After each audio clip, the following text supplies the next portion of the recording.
Hey everybody, how you doing? You are here. You're here early. Congrats. Welcome to the Canary Cry News Talk live stream pre-stream. We're going to get the show started in just a minute. Oh my goodness, folks. It's a great show today. I'm very excited to get into it. You'll notice we have a dog here today. You might, that's right, Codageddon the World Eater might make a few barking appearances. He's been very vocal today, but you know what? It's just all part of the fun around here. A couple of quick little updates.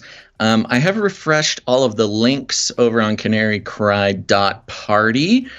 So the Discord invite should work in case that wasn't working for some people. The Odyssey link has been updated, all sorts of stuff. So head over to CanaryCry.Party and you can, get back into the zone, baby.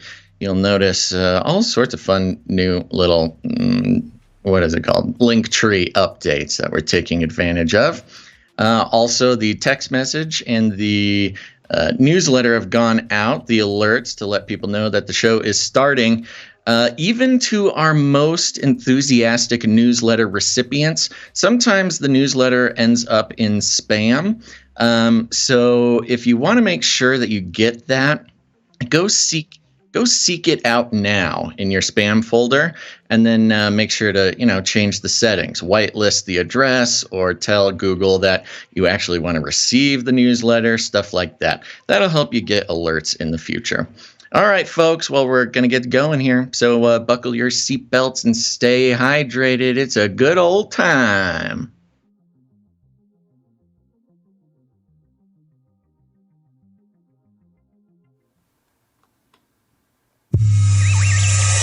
The world is getting crazier.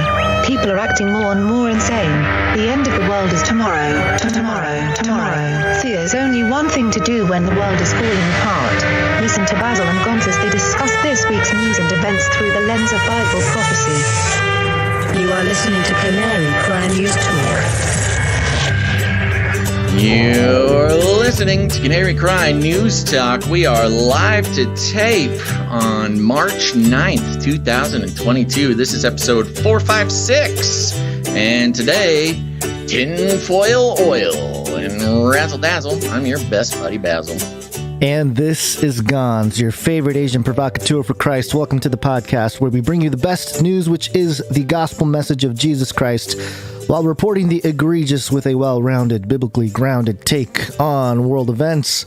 And we jump right into Ukraine. Fight for Ukraine. New world order. New world order. The saga continues, and I think we're starting out with a clip. Yes, Gonz? Yeah, this is President Biden yesterday making his announcement about oil. Today, I'm announcing the United States is targeting the main artery of Russia's economy. We're banning all imports of Russian oil and gas and energy. That means Russian oil will no longer be acceptable at U.S. ports, and the American people will deal another powerful blow to Putin's war machine. We're moving forward with this ban, understanding that many of our European allies and partners may not be in a position to join us. The United States produces far more oil domestically than all the European countries combined. In fact, we're a net exporter of energy. So we can take this step when others cannot. But we're working closely with Europe and our partners to develop a long-term strategy to reduce their dependence on Russian energy as well. Our teams are actively discussing how to make this happen, and today we remain united. We remain united in our purpose. You couldn't say united. He tried twice. United. Yeah, cool. It's tough. Yeah. Teams are actively discussing how to make this happen, and today we remain united. We remain united in our purpose to keep pressure mounting on Putin and his war machine. This is a step that we're taking to inflict further pain on Putin. but there will be cost as well here in the United States. I said I would level with the American people from the beginning. And when I first spoke to this, I said defending freedom is going to cost. It's going to cost us as well in the United States. Republicans and Democrats understand that. Republicans and Democrats alike have been clear that we must do this. I know there's a lot of questions, but there's a lot more that has to be made clear, and I'm going to hold on that until we get more information. Thank you. Appreciate it. Was that an edit? I did. I cut it till the end because there was a whole bunch of stuff that he just kind of rambles on for about 10 minutes. But it's fascinating to think because we've been hearing a lot about China and Russia collecting gold for years now, and how they've wanted to drop the dollar for years. So it's just interesting how they've been working to do it, and all of a sudden U.S. is like, sanctions on Russia. It's very convenient. It's like, it's kind of like getting fired and resigning. You know what I mean? Like the difference between like, oh, you're being fired, which is what the U.S. is saying, when Russia's kind of been resigning from the U.S. dollar this whole time. So anyway. Okay. Yeah. Oh, you mean just in the context of the petrodollar, the reserve currency, that kind of thing. Yeah, well, this is a really tough situation because obviously, importing Russian oil is going to cause the supply and demand ratio of gas in the U.S. to shift in one direction or the other. But it is kind of ironic, and isn't that how geopolitics works? On one hand, we're trying to condemn and unify the world against Russia, at the same time, helping to fuel the economy over there while trying to sabotage it in other ways. So in a sense, there is an aspect of turning off Russian oil imports that is painful, but has sort of an unusual sense of cohesion, and unusual for the Biden administration to have sort of a cohesive policy on almost anything that makes sense from start to finish. So it's hard to get mad at it, except with the knowledge that, hey, yeah, gas is going to continue to become more and more expensive by the day. But on the other hand, it's got nothing to do with inflation either, by the way. Sure. Wink, wink. Right. Well, that's exactly right. I mean, part of the cohesiveness of this plan is that it does also continue to hide the sort of economic sins of the Biden administration, which is a win-win. So it's really a win-win-win, except for the American people, who at the same time that they are being encouraged to go back into the office, to start commuting again, to go, to drive every day to go back into work because we're getting back to work, and the downtown businesses, need the business of the people in the office buildings. But instead, we get to say that. But then we get to price people out of traveling altogether. It's kind of like a roundabout, sneaky way to keep people at home. Yep. While encouraging people to go back to work. It's kind of annoyingly complicated. Well, we talked about it just briefly before we went on air, but it's kind of like hot potato. Whatever issue is holding the hot potato, they got to do something about it, and then they'll pass it to someone else. It was COVID for a while that kept everybody home. Now it's moved on to inflation. Not inflation. Inflation was kind of the glue, but the bridge to take us to Russia. It's just transient. It's just transitory. It'll go away. Yeah, they said that for about a year, and then they dropped that. Oh, we shouldn't call it transitory anymore. This is a problem, and then just in the nick of time, war between Russia and Ukraine. Very convenient. Gas prices go up. Everybody stay home. You can't afford to go out anyway. And then if I'm in, me in California, I'm going to be I'm going to be taxed higher because I have a gas guzzling vehicle. Yeah, that's where this is all headed, which is not good. And that's the thing, gas prices essentially are just like a tax on the middle class and lower listening classes. To Trump? No, why? Is Trump saying something? Oh yeah, Trump has there's a throwback clip going around from Trump's campaign in 2020 against Joe Biden. We have more oil than anybody, okay? And it's an incredible thing that it's happened over the last few years, a lot of great things, and you're paying, what, $2 a gallon for your gasoline? That's okay. You know what that's like? That's like a tax cut. That's bigger than a tax cut. If Biden got in, you'd be paying $7, $8, $9. Then they say, get rid of your car. There it is. There it is. Get rid of your car. Wow, that's interesting. I did not listen to that. Did not listen to that clip.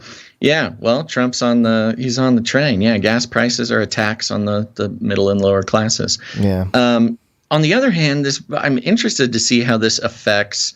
Obviously, this is affecting the demand and the supply and demand ratio, but it will increase demand for U.S.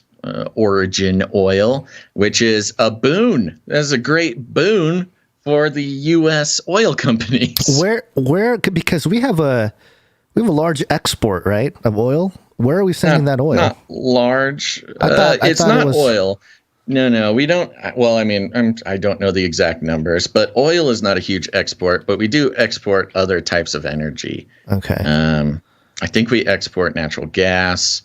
Other things like that. We probably export some oil, but it's not like a main part of our According to the system. EIA Gov, it says that it imported 5.8 million BD of crude oil and exported 3 million BD. So it's weird. Yeah.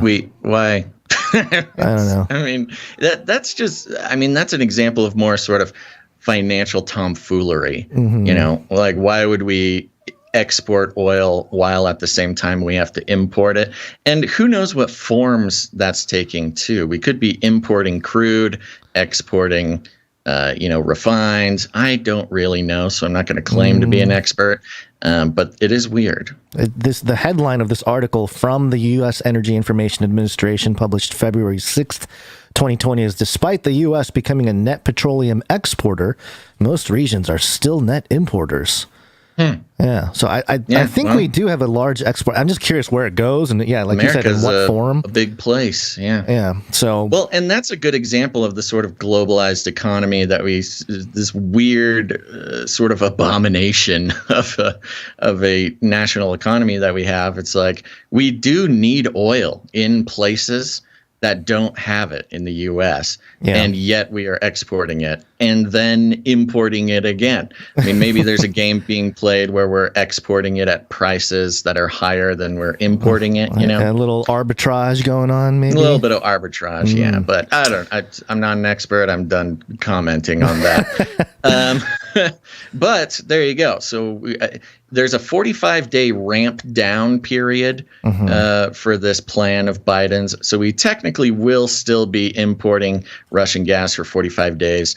So you can start to see those movements in oil prices and gas prices at the pump move probably pretty significantly over the next 45 days.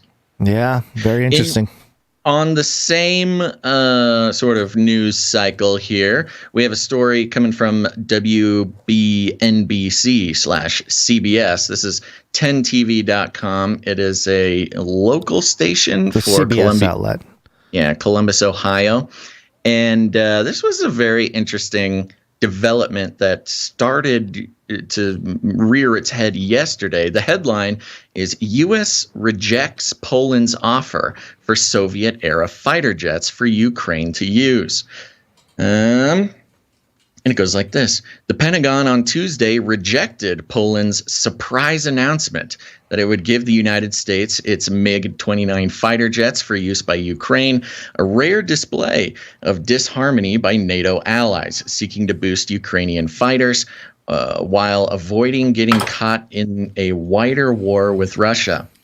Pentagon spokesman John Kirby said Poland's declaration that it intended to deliver the 28 jets to the U.S. Ramstein Air Base in Germany raised the concerning prospect of warplanes departing from a U.S. and NATO base to fly into airspace contested with Russia in the Ukraine conflict. Quote, we will continue to consult with Poland and our other NATO allies about this issue. and the difficult logistical challenges it presents. But we do not believe Poland's proposal is a tenable one, Kirby said in a statement. The proposed gift of more warplanes would be a morale booster for Ukraine's under pounding Russian assault for nearly 2 weeks. But it also raises the risk of the war expanding beyond Ukraine. Russia has declared that supporting Ukraine's air force would be tantamount to joining the war and could spur retaliation. White House officials were blindsided by the Polish announcements on the Migs. The proposal did not come up during talks with Secretary of State Antony Blinken when he was recently in Poland, according to a U.S. official familiar with the talks. The U.S. official who spoke on the condition of anonymity said the White House officials did not think the proposal would easily solve the logistical challenges of providing aircraft to Ukraine. U.S. Undersecretary of State Victoria Nuland told lawmakers at a hearing on the Ukraine crisis Tuesday she learned of Poland's plans only while driving to the hearing. Quote, "To my knowledge, it wasn't pre-consulted with us," Nuland told senators. Ukraine has been pleading for more warplanes as it resists mightier Russian forces. Washington has been looking at a proposal under which Poland would supply Ukraine with the MiG-29s and in turn receive American F-16s to make up for their loss. Ukrainian pilots are trained to fly the Soviet-era fighter jets. The Polish Foreign Ministry announced the plan in a statement, which said the jets would be delivered to Ramstein free of charge. Quote, "At the same time, Poland requests the United States to provide us with used aircraft with corresponding operational capabilities," it said. The Polish government also appealed to other owners of MiG-29 jets to follow suit. And it goes through a list of sort of other Soviet sort of Soviet era countries that fly these jets that could donate them. But this is a fun part for Kamala. Poland publicly floated its plan the day before Vice President Kamala Harris is scheduled to depart for Warsaw for talks with Polish officials. The disconnect is likely to add an awkward layer to the talks. Ooh, sorry, Kamala. It's going to be so awkward. Which were expected to focus largely on U.S. efforts to help Poland and other Eastern European nations that have taken in some 2 million refugees since the war started. Additional air defense capabilities are the number one priority for Ukraine's military right now. The country's defense attaché in Washington, Major General Boris Kremenitsky, told the Associated Press on Tuesday after returning from a meeting at the Pentagon, quote, "It can be ground-based air defense systems. It can be fighter jets, whatever possible," he said. And it goes on and kind of explains the situation with these MiGs. So the long story short is, first of all, Poland had bandied about this idea of donating aircraft to Ukraine, but initially said, hey, we need these aircraft. Who knows what Russia's plans are next? So, we want to help you. We want to help you any way we can, but we kind of need our own planes.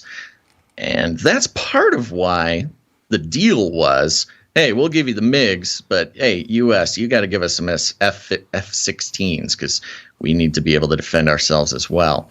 And the reason these MiGs are so important is mainly because the Ukraine pilots don't know how to fly anything else but MiGs. MiGs are these Russian airplanes that are pretty popular in militaries, especially in Eastern Europe. But yeah, the pilots can't fly anything else. Aren't they old too? Aren't they like 40, 50 years old? Oh, I don't know if these individual planes are that old, but MiGs are sort of a legacy, fighter jet from Russia. Kind of like our F series, you got your F-16s, you got your F-22s, you got your all sorts of Fs over here. But yeah, Poland out of nowhere comes out with a surprise change of heart saying, yeah, we'll donate these MiGs, but we're not going to give them to Ukraine directly. We're going to give them to the U.S. and then the U.S. can give them to Ukraine, which is kind of I think this is more of like a PR stunt than anything. Because there's a lot of problems, and I've heard some great sort of long-form analysis of this issue.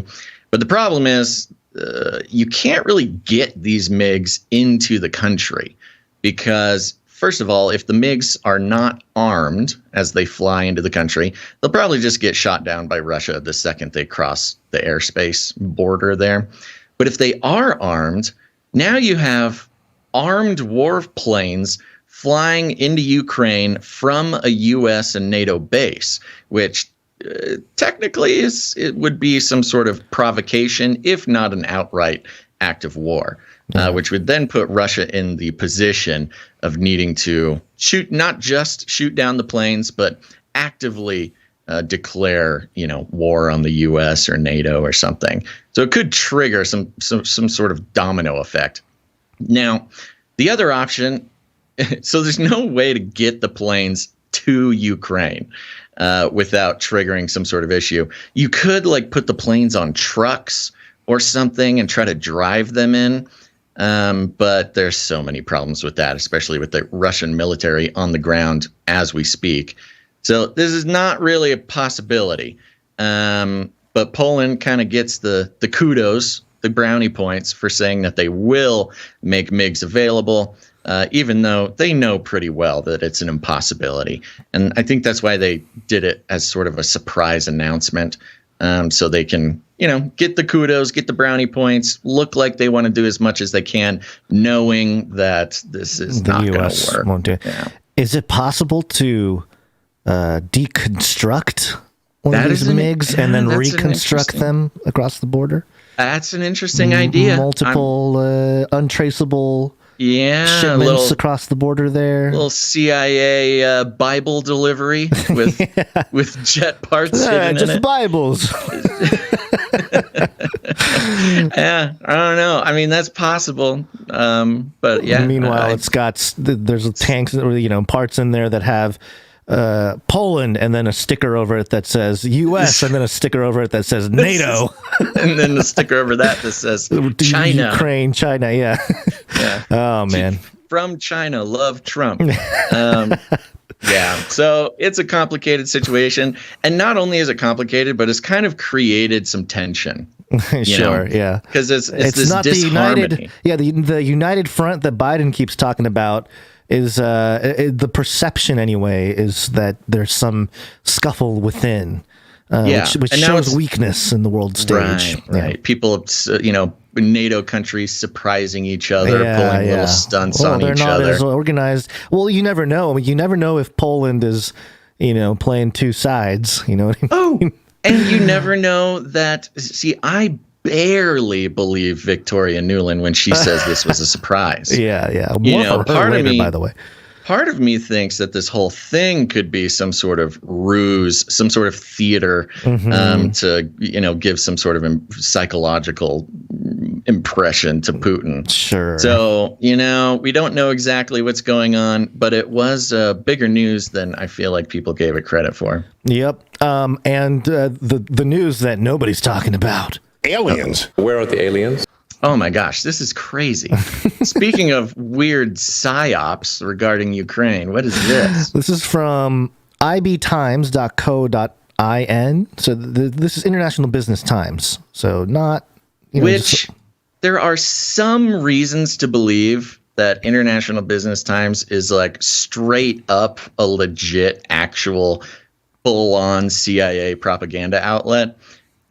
Which I don't have the sources to kind of lay it out now, but there are some suspect things about IB Times. but don't take my word for it. Let's hear what they have to say. Let them speak for themselves. Yeah. The headline here is UFO attacked Russian forces and set ablaze tanks, says CBN News' Ukraine director. Oh, this is some sort of archived footage from maybe World War II or something? Maybe. As Russia's continuing its killing spree and attack in Ukraine, CBN News' Ukraine director Konstantin Litvinenko has claimed that a UFO which appeared from nowhere unleashed an attack on Russian tanks. Ukrainians prayed and UFO appeared. So they're saying this happened now. Yeah, Litvinenko made these claims while talking on the channel's The Global Lane program. According to Litvinenko, one young man called his father over the phone as Russian troops neared him with deadly weapons. The father apparently prayed to God to protect people belonging to his church, and the helping hand came from the outside world. According to Litvinenko, a UFO appeared from nowhere, and it launched a lightning attack on Russian forces and set ablaze a military tank, Daily Star reports. Alien debate on, even though an official confirmation is yet to be made. Netizens, like citizens on the net, netizens, have warmly welcomed the claims, and they believe that these events are solid proof of alien existence on Earth. Earlier, several self-styled alien hunters, including Scott C. Waring, had claimed that aliens have been visiting the Earth for hundreds of years to monitor human activities. Aliens are refraining humans from engaging in a nuclear war, and they used to proclaim their presence during the time of natural disasters and wars. Waring once wrote on his website. A few months back, Haim Eshed, a former Israeli space security chief, had also claimed that extraterrestrial existence on Earth is real. Eshed also made it clear that world powers like the United States and Israel are working closely with an advanced alien species. Yeah. So, throwback to some older stuff we've covered. Israel's alien talks are really interesting because not just some of the eschatology that I currently subscribe to in terms of the Antichrist and its identity in the end times and all that, but because certain leaders from Israel have said, and I've documented for years, how they claim like they're part of the aliens, like we were sent here, we're part of bringing light to the earth, and then everybody. Yeah, the Israelites are some sort of aliens. They claim that they are. Right. That's not some anti-Semitic thing. That's it's to be fair, it's some sort of, isn't it, like some small sect of rabbis? It is. It's not. Yeah, it's not like something they announce. It's not like a commonly held belief. No, it's a couple rabbis or whatever, but definitely people that are within the, some of the religious infrastructure over there. So and that conversation about Israel's role in all of this turmoil with Ukraine and Russia, and we've touched on it last episode, but also with pre-existing conflicts in Crimea and things like that. Just all having to do. Maybe not directly, but always indirectly with Israel. So something to keep in mind. But also, this the claim here about the alien coming down and helping out the Ukrainians against the Russian soldiers. I mean, this sounds like really well-crafted fringe propaganda to really see who they can round up with. Propaganda. Gonz, how dare you call this propaganda? Oh, this please. Is obviously true. Okay. And but here's my theory. There's the theory about aliens getting involved, especially when it comes to nuclear powers. They get involved to not let nukes fly because they're protecting us from ourselves, that sort of thing. I mean, the other side of that is, of course, the sort of black budget secret military programs of the United States after Operation Paperclip, and the ex-Nazi scientists helped us create the UFO magnetic anti-gravity propulsion systems. And maybe we have our own UFO technologies, and it's our way of sort of helping the Ukrainians out without revealing our hands. It's these aren't U.S. F-22s or whatever, right? Coming it's Hillary and Obama in the lizard. In their lizard form. This is our secret lizard people technology that we're getting involved fighting the war without having to let the human citizens know that we're involved. This is a U.S.-based black budget technology attack here. What was there was a really famous UFO disarms a nuclear plant story. I think it was from the UK or something. Yeah. I don't remember, but it's a theme. Yeah, I don't remember exactly either. I thought it was Russian. But yeah, where they were getting ready to either test a nuke or they had their finger hovering over the button in some Cold War, tense moment. And then a UFO showed up and shut down the electricity in the silo and prevented everything, something like that, right? Yeah, it looks like there was one in Malmstrom Air Force Base, Montana, 1967. Oh, that's Montana. One event. Yeah. And there are other ones. I know there was one in Russia too. Like it's kind of a common story from the. It's a motif. The motif from the 20th century when it comes to UFO appearances, and it makes sense because that was all the fear. The nuke fear was throughout that whole century there. So, nuke fear. Yeah, you're right. It could be our technology, or it's much more of a fun. It's much more exciting to think of it that way. Yeah. The heroes. Biden is just like, activate the UFOs. Go get them. Go get them, UFOs. Go get them. Go get them.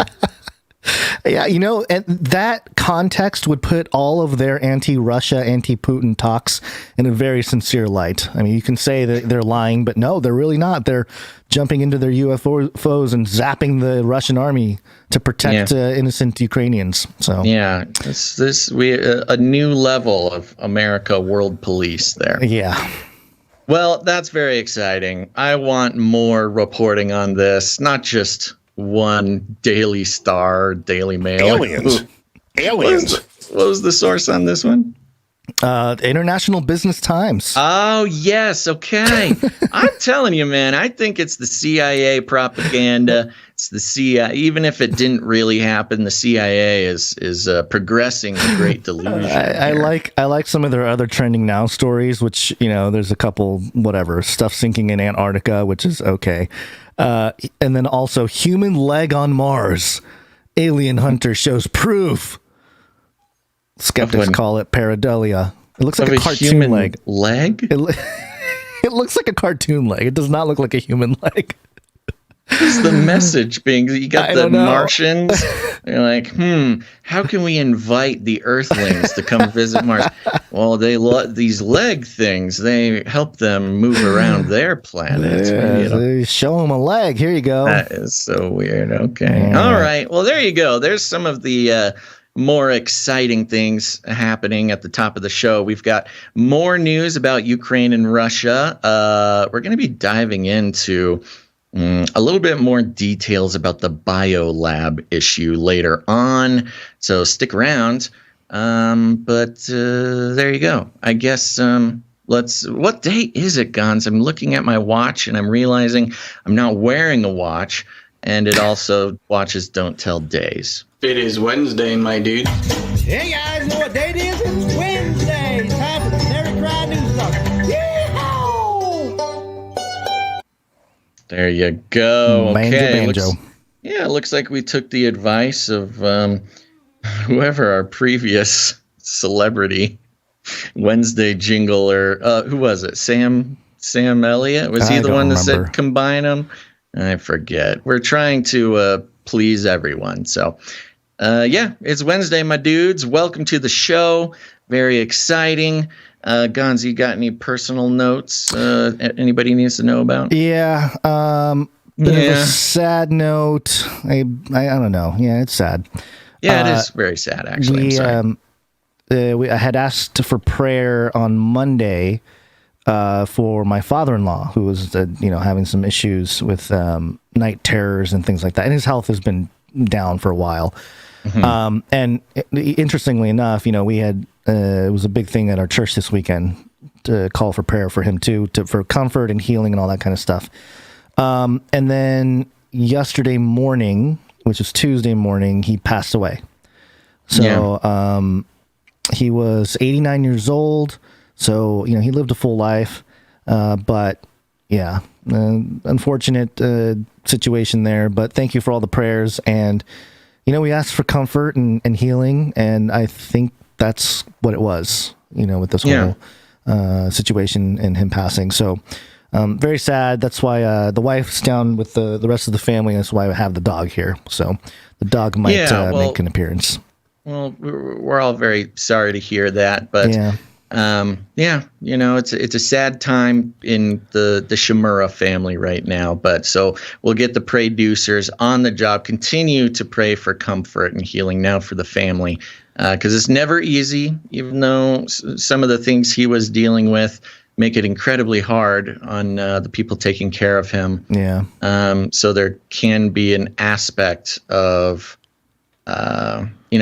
mixed emotions, extreme grief mixed with some possibility of comfort and relief. Yeah, comfort and relief. Yeah. And I think, especially for my mother-in-law, the day-to-day is somewhat of a relief just because it was so hard on her.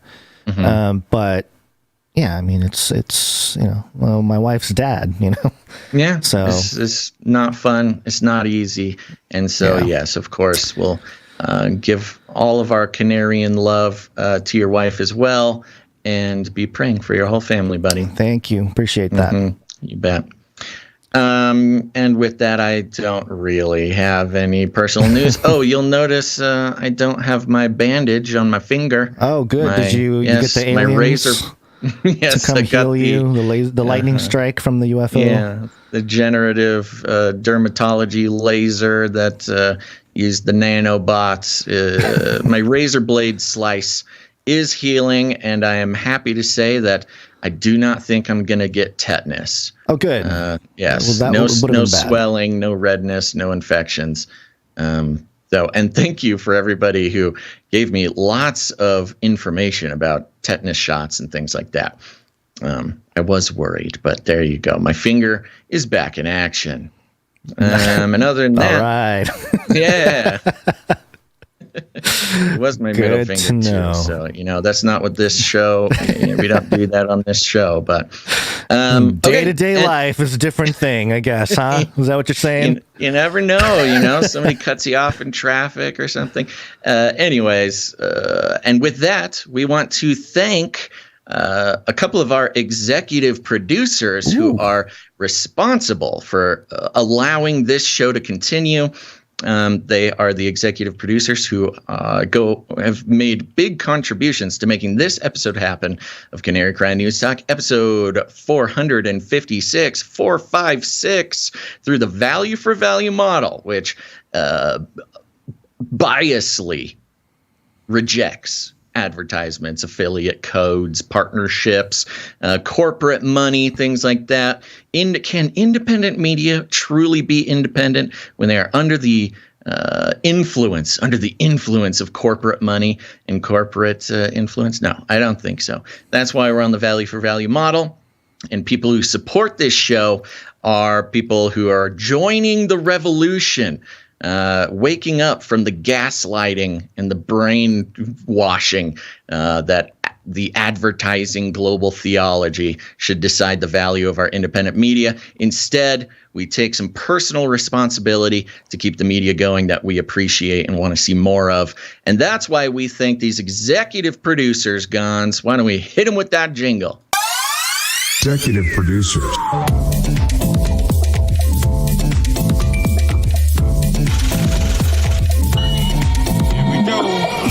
Here we go. And I want to give two big shout outs to our executive producers for this episode 456, starting with executive producer I Am Clay Now. I Am Clay Now is an executive producer. Where'd you find this? And additionally, we have executive producer Dustin H. Dustin Hoffman is in the house. Where'd you find this? I like doing Hook. Yeah, my favorite Dustin Hoffman is Hook for sure. Yeah. Thank you, Dustin Hoffman. And I Am Clay Now for executive producing. Yes. We will thank you some more during the producer break. And remember out there, folks, say a little prayer for our executive producers, because they they're taking on a big a heavy load keeping this show together, as well as the rest of our producers will think in the first break. But that does it for today. All right. Flippy, right? Yeah. You know who this show wouldn't be the same without? Also, Gonz. You know him. You love him. It's Flippy. Flippy update. Do you want fries with that? That's right, folks. It's time for the Flippy update. If you don't know, let me learn you something. Ooh, I just bit my tongue. That's nice. So now this is how I talk for the rest of the show. Flippy is our colloquial name for the disembodied robot arms that are taking our jobs, enslaving our children, and flirting with our spouses. And someday, perhaps, they'll be our best friends. We use talking about Flippy as a way to explore all the new, fun, and exciting ways that robots are taking over the world, and just how there's nothing we can do about it. Today, our Flippy update is coming from dispatch.com. That's the Columbus Dispatch, and it's in the business section. Ooh. And the headline is Nationwide teams up in testing home assistant robots to help seniors stay in their homes. Mm-hmm. And it goes like this. Nationwide wants to know if a new generation of personal robots can help people stay at home as they age or face health issues. The Columbus Insurance and Financial Services Company has struck a partnership with robotics company Labrador Systems, which is developing robots designed to assist people moving items around their home. Nationwide sees the robots as a way to help people live well in retirement by allowing them to live longer in their homes. In addition to providing... Stay in your house longer. Here's a robot. Isn't that it's crazy how that's a theme that is manifesting in so many different ways. Ooh, I just dropped my controller. In addition to providing support for their caregivers. So it's not just for the elderly, but it's also for the caregivers of the elderly. Everyone wants to stay at home, said Bobby Joe Allen, Nationwide Innovation Vice President. No, they don't. When was this interview taken? Was this taken in the middle of the scamdemic? No, this is just everybody loves it. We want to stay home. Nobody wants to leave. Bobby Joe Allen, if that is your real name. It's Bobitron Joe Allentron. Mm-hmm. Bojo. Yeah. Everyone wants to stay home, said Bobby Joe Allen, Nationwide Innovation Vice President. Quote, if this is something that can help people do that longer, that feels like a win for all involved. Quote, including the insurance company, which won't have to pay for the elderly home or whatever. Right. Quote, what we're looking at is not to replace the caregiver. That's what they all say. Mm-hmm. Yeah. Again, remember, veteran Flippy update listeners will know that it's always under the guise of working with humans, not replacing them. Labrador's CEO, that's Mike Dooley. Quote, but how do you be an extension of the caregiver? How do you extend their impact? Mm-hmm. By robot assistance, of course. Mm-hmm. How the Labrador robot works. Nationwide is sponsoring a cross-country tour of the robots to study their use in a variety of settings, from senior living communities to rehab programs to individual homes. Terms of the relationship between Nationwide and the Labrador Systems are not disclosed. Ooh, secret smoky room dealings. The sponsorship is part of a string of investments Nationwide is making in innovation. That includes the $350 million that it has committed to venture capital investments, primarily in startups and insurance and finance. The robots, short with a rectangular top, resemble the R2-D2 robot from Star Wars. No, they don't. Not at all, but okay. One model called Retriever can adjust in height from 25 to 38 inches. The other model, called Caddy, is 30 inches tall, basically the height of a table. Thank you. Thank you, Columbus Dispatch. The robot, responding to commands from an app on a smartphone or tablet, can move to customized stations called bus stops in a house or apartment, carrying, for example, a laundry basket or bringing drinks or snacks. The bus stops are typically set up at spots such as near the kitchen sink, by the front door, and near the washer and dryer. The robot can operate either on demand or on a preset schedule by automatically delivering items at a specific time and location. Just as Labrador retrievers are one of the top breeds for assistant animals, the robot is meant to be a companion, a loyal assistant that takes commands and is by the side of the person using it, said Dooley. At the same time, the robot will retrieve and carry items that are needed like a retriever would. Okay, they're really spelling it out for us, Gonz. Leaning in. It can maneuver around obstacles as it goes from one location to a next. Quote, this robot is meant to be lower than the person. Deep. Either in height. Not just physically, but emotionally, socioeconomically, spiritually. It's meant to be by their side companion. And for some reason, my browser just jumped about 3/4 of the page down. Not dominating over them, Dooley said. This robot is meant to be lower than the person. It's meant to be their side companion, not dominating over them. Yeah, so I like how they don't say servant or like slave or something. It's just, it's just lower. I love, they're trying to get ahead of people thinking that this robot is going to take over their household and become their new daddy.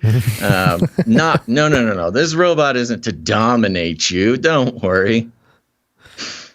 Sorry, I cut you off. What'd you have to say? No, it's okay. I think I finished what I was saying. I was just pointing out the absurdity here. Yeah, the company was partly inspired by Dooley's mother, who struggled carrying items around the house when she began to use a cane. Wouldn't it be easier if she could just move herself around the house and had a device that could help remove the things she needed, he wondered. Quote, once you're in pain, it's not feeling safe, Dooley said. It's a different world.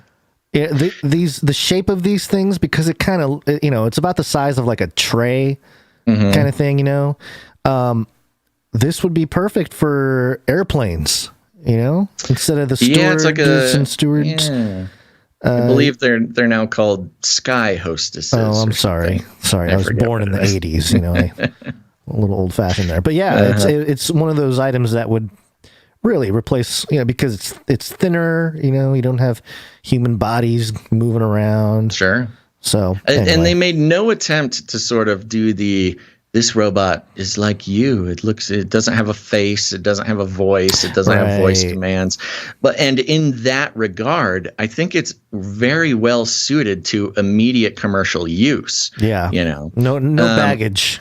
Exactly. None of the social engineering baggage, none of the sort of existential, are robots going to take over my home baggage.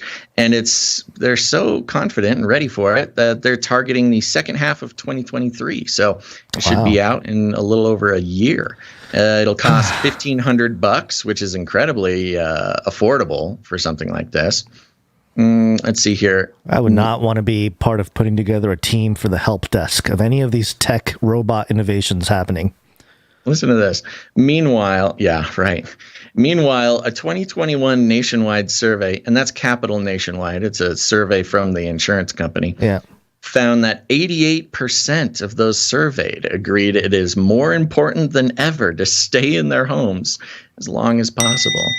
Again, I feel like they're just taking surveys from like the middle of the pandemic or something and applying it to now. Like, of course, they say they want to stay in. Like, well, when did you take that survey? Yeah, in the midst of the pandemic. Well, duh, they're going to say that. Yeah, the 2021 survey cannot possibly be as relevant now as it was back then. So a couple things about this, Flippy, as we just have a couple minutes to finish up this section here. Number one, on the social engineering note, we've pointed out the sort of interesting, I was going to say silly, not quite silly, because they are referring to sort of retirement age people, older people. And of course, it is a concern to want to stay in your home and not be put in some home or something. You know? I'm not sure if a robot carrying your food for you is going to make that much of a difference, but, perhaps it will. But comparing this robot to a dog or like a companion, it's comparing it to a dog is like, man's best friend. There's this your little social robot, engineering. Exactly. Will Subtle. be your best friend. It will love you. It will be by your side in sickness and in health, and you will fall in love with this robot as if it were the most important thing in your life, much like all you crazy dog people think about your dogs. But, that's very purposeful. It's good PR, but it's also participating in the technocratic social engineering, the sort of reframing of robots, not just as tools, but as, something with personhood that you should be emotionally connected to, even as they're trying to walk a line with this. They're like, no, don't worry. It won't dominate over you. It won't replace your caregiver. It won't do all these things, but it will be your best friend and hold your hand as you slip off into the next version of life or whatever. I think it is very interesting, and this follows the trend that we have applied to so many things. It's very interesting how this is done in the context and paid for and supported by an insurance company. Yeah. It's that economic investment, not just financially, but certainly including financially, but by the establishment. The fact that it is an insurance company means, this will be available and paid for through your insurance. And you'll get better rates if you have robot coverage. Yeah. Yes. And here's the concern for me. How much sort of panopticon insurance spying is this going to do? Yeah.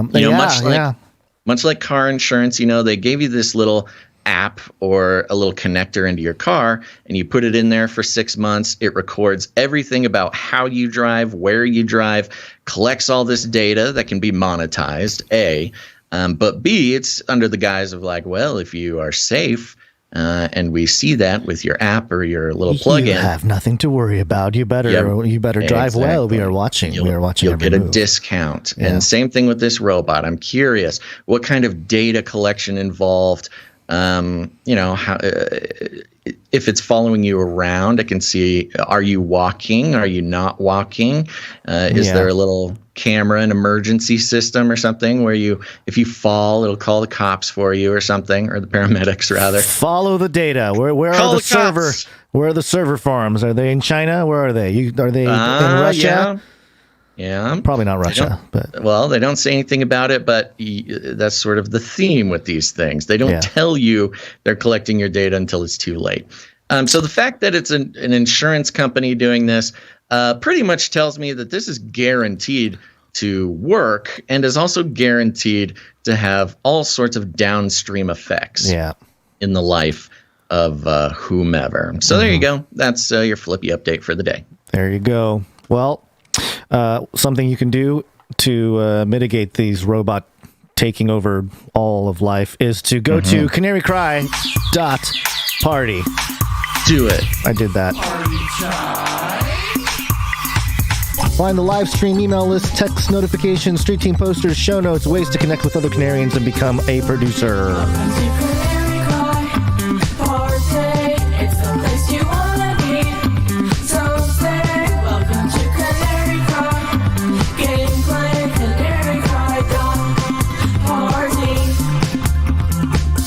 I like how you revamped some of the stuff that's more organized. Yeah, it's a little bit more organized over there now. Kind of chopped up into sections with some labels, which is a new feature that has been given to us for this website. I've also refreshed some of the links. The Odyssey link was taking you to the wrong Odyssey channel. So apologies for anybody who got taken to the wrong channel. But there is also a refreshed invite link to the Discord chat. So if you're interested, look, I have not been a Discord person. But since we've sort of been trying to be a little bit more organized with producers who help us out with things like the clipping or the timestamps or things like that, some of our back-end producers, I've been using Discord more, and I'm enjoying it. So I recommend you go join the Discord chat. We've got a vibrant Discord community over there filled with Canarians. We've got a few hundred people, or maybe over 400 people who are in there. And also, shout out to CanaryCry.community, which is our non-Facebook, non-algoized sort of custom-ish social media network where you can connect with all sorts of other Canarians on more of a social media basis. Lots of great stuff over there. Lots of friendships forming and theories being theorized. And there's even sort of a small anti-Basil contingency over there. So if you want to join the militia to try to get Basil off the show, that's a great place to meet other like-minded individuals. Yeah, there you go. CanaryCry.Party. All sorts of great stuff over there. Very good. You have a podcast. What's that? You have the other podcast. Yes, thank you. And I do want to give a quick plug for Ravel. It's a podcast I do with Dr. Christopher Ryan Gates. We are currently doing a series with artists, and we just had a episode drop on Sunday about spirit-filled photography. We also get into technology and what is an artist, what is a Christian artist, what is Christian art, all sorts of good stuff. So yes, Ravel, we explore society, scripture, and scandal. There's 2 Ravel podcasts. The other one stole our name pretty explicitly. But the one with my name on it and the cool logo is the right one. And last but not least, if you head over to CanaryCry.Party, you can find the Clips channel, the YouTube Clips channel. Tons of clips from the show getting posted over there.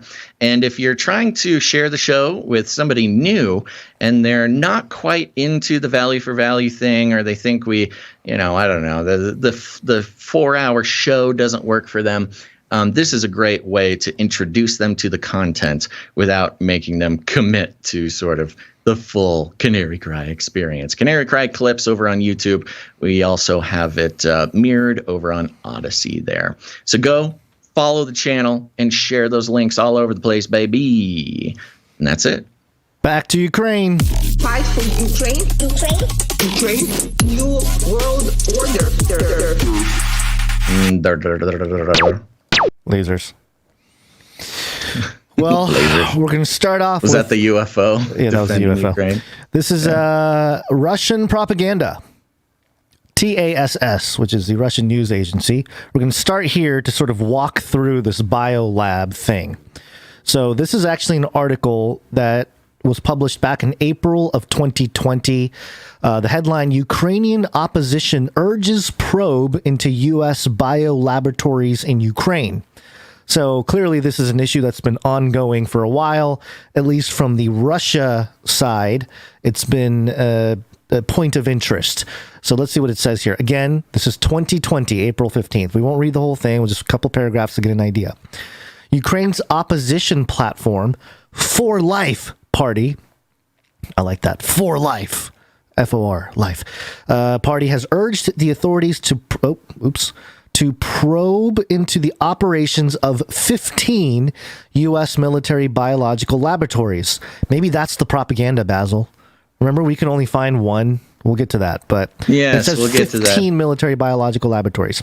It argues that since their emergence, Ukraine has seen outbreaks of dangerous diseases, as follows from a message by the head of the party's political council, Viktor Medvedchuk, and parliament member from the same party, Renat Kuzmin, published on the party's website on Wednesday. Quote, I, as the chairman of the political council of the opposition platform, For Life, and a member of parliament from our party, Renat Kuzmin, have addressed Ukrainian President Vladimir Zelensky, Prime Minister Denis Shmyhal, Health Minister Maxim Stepanov, and Chief of the Security Service SBU Ivan Bankanov with a demand for presenting information concerning the operations of 15 U.S. military biological laboratories in Ukraine. These laboratories carry out unlawful activity that threatens the life and health of Ukrainian citizens. The European mass media openly write about this. Okay. You did mention that this article is from 2020, right? Yes, I did. Okay. Yeah. So this is clearly a Russian outlet. We're starting with the Russian narrative, the Russian propaganda side of things in terms of this Biolab conversation. It's been sort of a point of contention for a while. So let's get it going there. It's been interesting to watch, too, because the way that it was presented through social media, at least when it was presented to us, was that it was like the theory of this one guy and he kind of figured it out and followed the money and all sorts of stuff, which is fun. And it seemed like an organic social media researcher guy just sort of like putting it out there. Right. When the fact is that it's been a theory, like it's been a piece of Russian propaganda for years. So who helped package it for the largely American social media fringe truther crowd? Because that was the group that picked up on it first. At least that's what I noticed. Yeah, same. I mean, that's how I came in contact with it originally. Well, let's see what Bloomberg says about it. Because Bloomberg published an article, headline, China pushes conspiracy theory about U.S. labs in Ukraine. Oh. So it's China pushing this conspiracy theory. It's Russia and China talking about this crazy idea that we have biolabs in Ukraine. This was published on the 8th of March. It was updated today on the 9th. China accused the U.S. military of operating dangerous biolabs in Ukraine, echoing a Russian conspiracy theory that Western officials warned could be part of an effort to justify Vladimir Putin's invasion after the fact. Quote, U.S. biolabs in Ukraine have indeed attracted much attention recently, Chinese Foreign Ministry spokesman Zhao Lijian said Tuesday in response to a question from a local reporter. He added that, quote, all dangerous pathogens in Ukraine must be stored in these labs, and all research activities are led by the U.S. side, without providing evidence to back up the claims. Zhao called on, quote, relevant sides to ensure the safety of the facilities and said, quote, the U.S., as the party that knows the labs the best, should disclose specific information as soon as possible, including which viruses are stored and what research has been conducted, end quote. There's a Ukraine update, Russia's gas threat, ceasefire talk struggle. All right, that's part of the thing there. The comments mirror the diversion tactics China's diplomats used last year when questioned about the origins of COVID-19. Back then, they frequently pointed to Fort Detrick, a U.S. military facility in Maryland, that the Soviet Union falsely claimed in the 1980s was the source of the virus causing. Yeah, isn't that hilarious? So they're trying to connect it with the Chinese propaganda that COVID was a U.S.-made thing. Yeah. And they're like, which doesn't really have anything to do with this theory. I guess it's just sort of the U.S. also participating in bio warfare. Just that's what connects it. But and in sort of a deconstruction of the media, media sense, it's kind of like trying to connect the trucker convoy with January 6th. Right. They're trying to make a correlation that's not really there. Yeah. It's a very, very, very loose connection. Britain's defense ministry said in a tweet that it had noticed an uptick in allegations by Russia that Ukraine is working on biological or nuclear weapons. Quote, these narratives are long-standing but are currently likely being amplified as a part of a retrospective justification for Russia's invasion of Ukraine, it added. Amplified. Mm-hmm. Yeah, so there you go. It's online disinformation campaign to suggest that the U.S. has biolabs in Ukraine. Well, the Bloomberg continues. Since 1991, a unit of the U.S. Department of Defense has cooperated with former satellites of the Soviet Union, including Ukraine, to secure and take apart weapons of mass destruction that have been left behind. Okay. The Nuland Cooperative Threat Reduction Program is intended to, quote, support defense and military cooperations with the objective of preventing proliferation, according to the Center of Arms Control and Non-Proliferation, a U.S. nonprofit. The DoD... They're talking nukes there. They're talking nukes, and I think more nukes. Oh, no, biological weapons. So the Department of Defense and Ukraine's health ministry then signed a treaty in 2005 to prevent any proliferation of pathogens in facilities in Kiev, Lviv, Odessa, and elsewhere that could be used in biological weapons. In 2020, Interfax Ukraine reported that the Security Service of Ukraine, described as Fake news posts on social media claiming the U.S. had weapons labs in the nation. The counterintelligence service known as... Again, weapons labs. Weapons labs, not just biolabs. Yep. Yeah. They're conflating the two for sure, especially in this article. Known as the SBU said that Washington and Kiev were working to counter possible biological terrorism. Exactly what you would say if you're covering up for the U.S. developing biological terror weapons.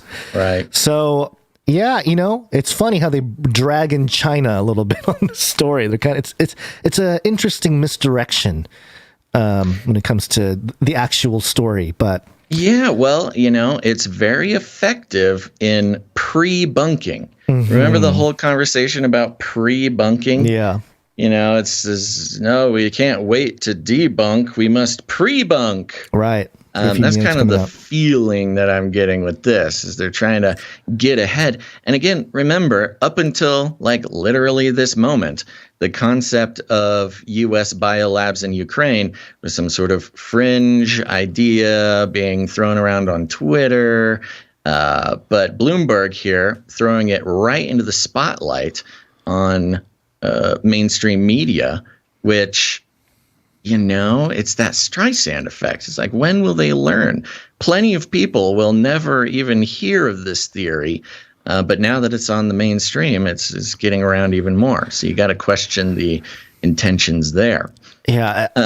It occurred to me just now, too, and maybe this is an obvious thought, but all the sanctions happening with Russia right now, if something similar, it would be hard to imagine something similar happening with China. But if it does get to that point where China and Russia become one thing in the East and then they completely split off from the West, that could be that split could be pretty devastating. The China pullout. I don't even think it's possible, to be honest. But anyway, it's just interesting to bring in China into this conversation. China pushes a conspiracy theory about U.S. labs in Ukraine when they say that it's a Russian conspiracy in the article. Yeah, that is you're right. You're right. There's no reason for them to bring it in as a Chinese conspiracy theory. Unless there's something coming because with it's China a Russian too. Conspiracy theory. Yeah, again, it's just sort of making the connection between Russia and China, which obviously did not need any help being made because of their sort of inseparable partnership with no limits or whatever that they came out with recently. But there has been rumblings about China not necessarily supporting what Russia is doing, not backing it. They're trying to distance themselves because they don't want to get in the sort of crossfire of these sanctions, because that would really be a problem for China. China, they've done a great job, and they're very proud of sort of establishing sort of a respectability in the geopolitical landscape, as far as sort of the international, conglomeration of elites.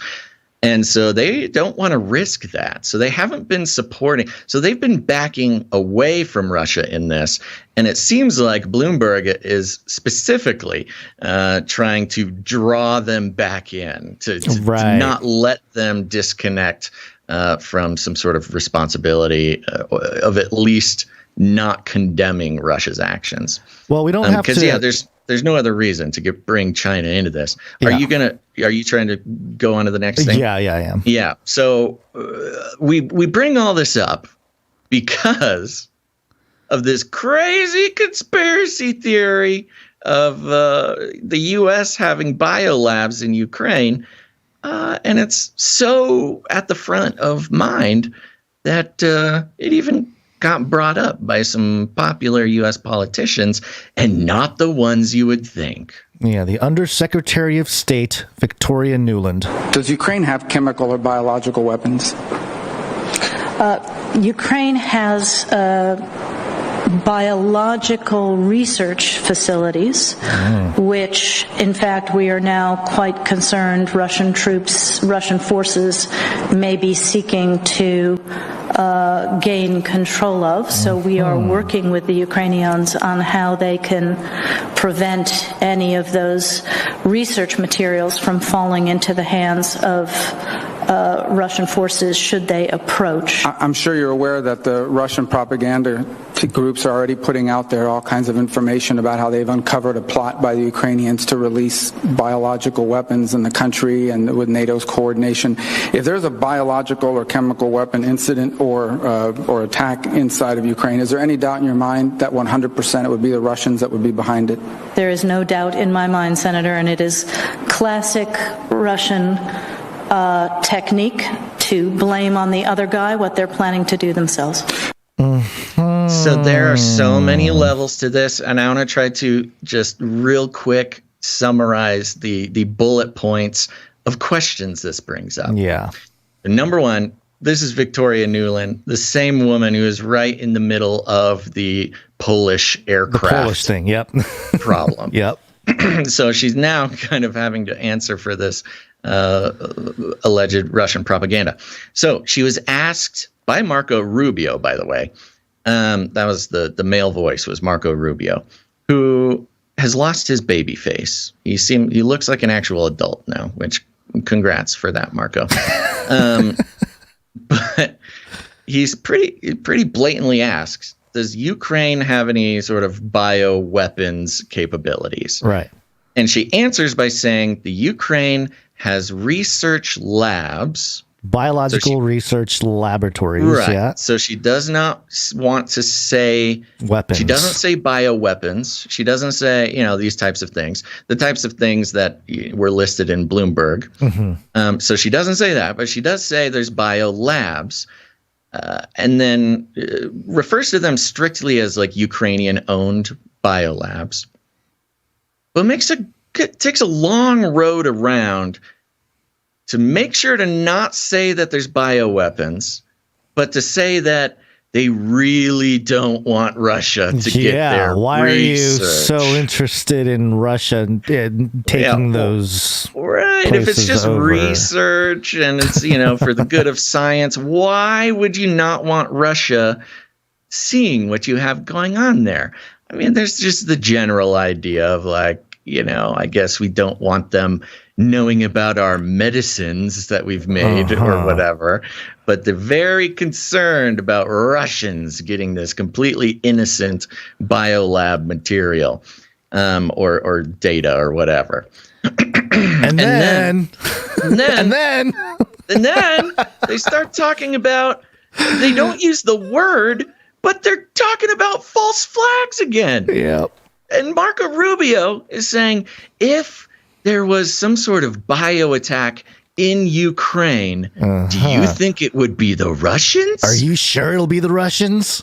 And the question he's asking is, well, would the Ukrainians false flag a bio attack on themselves to blame the Russians? That is the between the lines of his question. Between the lines, yeah. And she answers by saying, again, between the lines, no, Ukraine would not false flag themselves. That's what Russia does. Russia would let the bioweapon out and then claim that Ukraine let it out on itself. So like this double switcheroonsky false flag. And it's all done in very simple language, but if you actually listen to the words, the question is, would Ukraine false flag itself with a bioweapon? No, Russia would bioweapon Ukraine and call it a Ukrainian false flag, which then leaves open the question like, okay, so you've pre-bunked the possibility. Again, back to this pre-bunking. She's pre-bunking. So now I'm not saying Ukraine would do this or wants to. I don't know anything about them. Surely we are not being told everything. But now the stage is set where if Ukraine or NATO or anybody releases a bioweapon anywhere in Ukraine, no matter what, it'll be blamed on the Russians. It'll be blamed. It's the Al-Qaeda before 9/11. Al-Qaeda. Got to find Al-Qaeda. Right. Got to find him.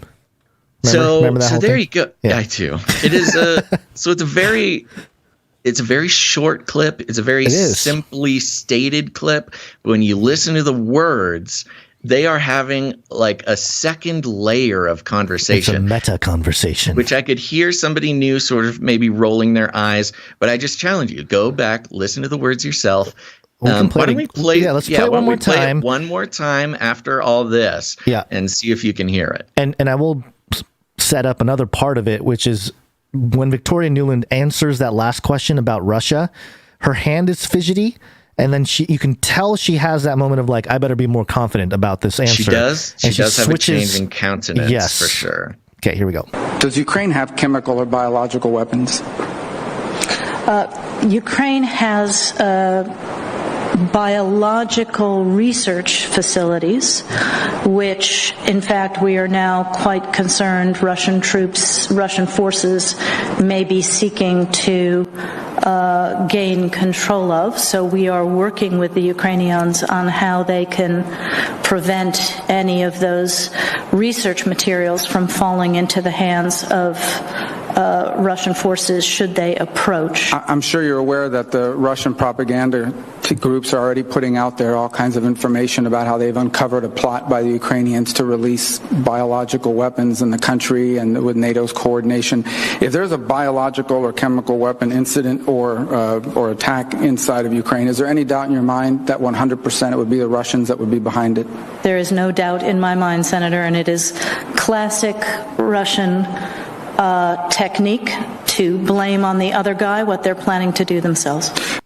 It's also classic American technique.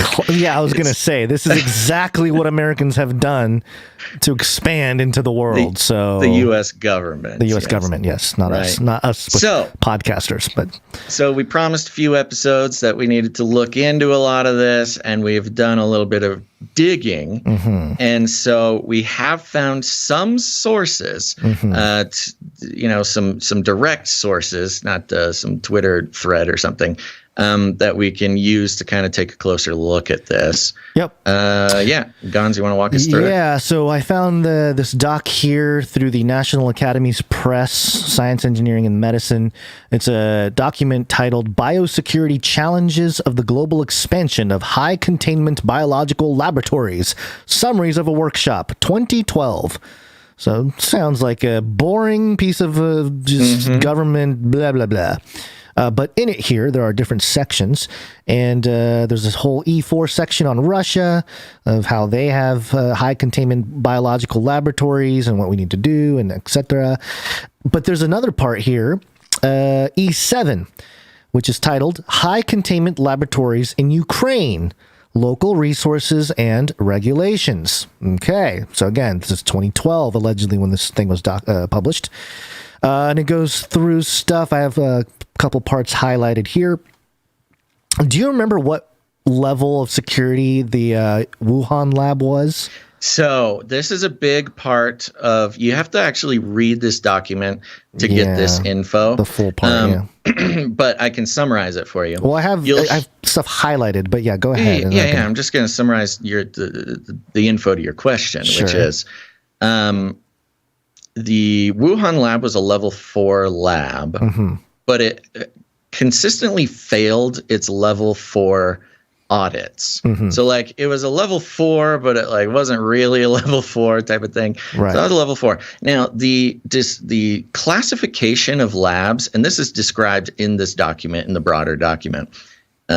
The classification of labs in the Ukraine is actually done in an opposite scale than the international community, like the Wuhan lab. Right, which adds this, it's like, oh, my little stick broke. Sorry, those watching the video, I had sort of Jimmy rigged my microphone stand to not hit me in the face, and it just broke.